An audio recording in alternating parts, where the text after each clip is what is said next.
নমস্কার। আশা করি সবাই খুব ভালো আছেন। আজ আবার নতুন একটা ভিডিও নিয়ে আপনাদের কাছে চলে আসলাম। আজ এসেছি ঠাকুরকে নিয়ে, মানে শ্রী শ্রী রামকৃষ্ণ দেবকে।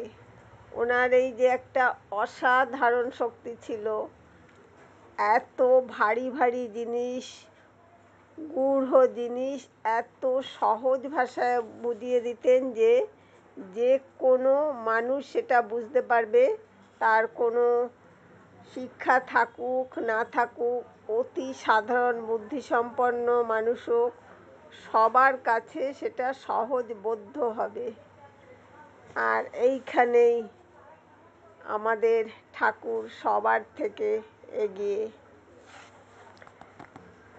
তাহলে আজ নতুন একটা অধ্যায় নিয়ে আসছি।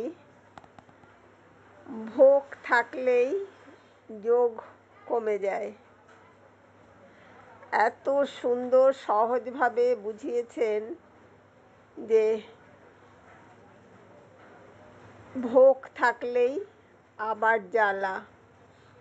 শ্রীমদ্ভাগবতে আছে, অবধূত চিলকে 24 গুরুর মধ্যে একজন করেছিল। চিলের মুখে মাছ ছিল, তাই 1000 কাক তাকে ঘিরে ফেললে।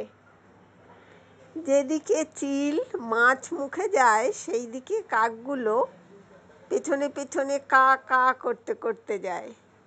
যখন চিলের মুখ থেকে মাছটা আপনি হঠাৎ পড়ে গেল, তখন যত কাক মাছের দিকে গেল, চিলের দিকে আর গেল না।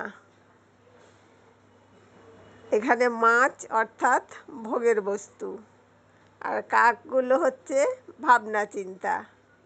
যেখানে ভোগ সেখানেই ভাবনা চিন্তা। ভোগ ত্যাগ হয়ে গেলেই শান্তি। যেমন চিলের মুখ থেকে যেই মাছ পড়ে গেল মানে ভোগের বস্তু, অমনি তার শান্তি। তার আগে পর্যন্ত তার চিন্তা ছিল কি করে কাকগুলোর হাত থেকে নিজে বাঁচবো আর মাছটাকে বাঁচাবো, মানে আমার ভোগের বস্তুকে বাঁচাবো। আবার দেখো, অর্থই আবার অনর্থ হয়। তোমরা ভাই ভাই বেশ আছো, কিন্তু ভাইয়ে ভাইয়ে হিংসা নিয়ে গোল হয়। কুকুররা গা চাটাচাটি করছে, পরস্পর বেশ ভাব। কিন্তু গৃহস্থ যদি ভাত দুটি ফেলে দেয়, তাহলে পরস্পর কামড়া কামড়ি করবে।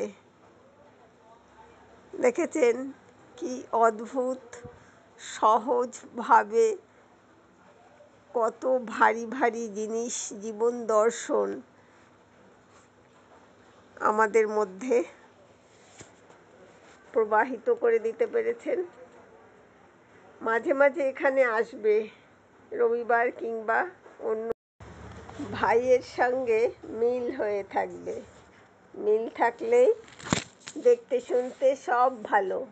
যাত্রাতে দেখো নাই, 4 জন গান গাইছে, কিন্তু প্রত্যেকে যদি ভিন্ন সুর ধরে, যাত্রা ভেঙে যায়।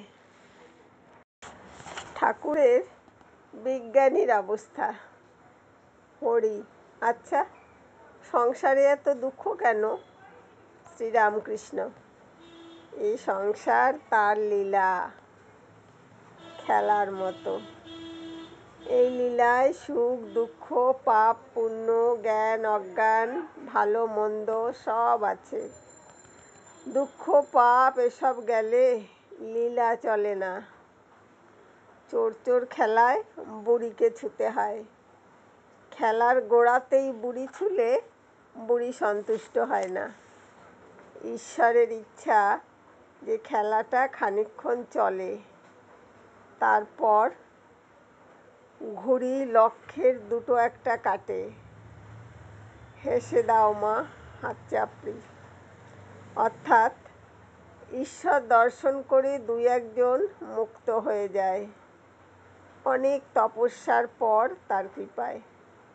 তখন মা আনন্দে হাততালি দেন, ভোগ আটটা এই বলে। হরি, খেলায় যে আমাদের প্রাণ যায়। শ্রীরামকৃষ্ণ সহাস্যে, তুমি কে বলো দেখি? ঈশ্বরই সব হয়ে রয়েছেন, মায়া, জীব, জগৎ, চতুর্বিংশতি তত্ত্ব। সাপ হয়ে খাই, আবার রোজা হয়ে ঝাড়ি। তিনি বিদ্যা অবিদ্যা দুই হয়ে রয়েছেন।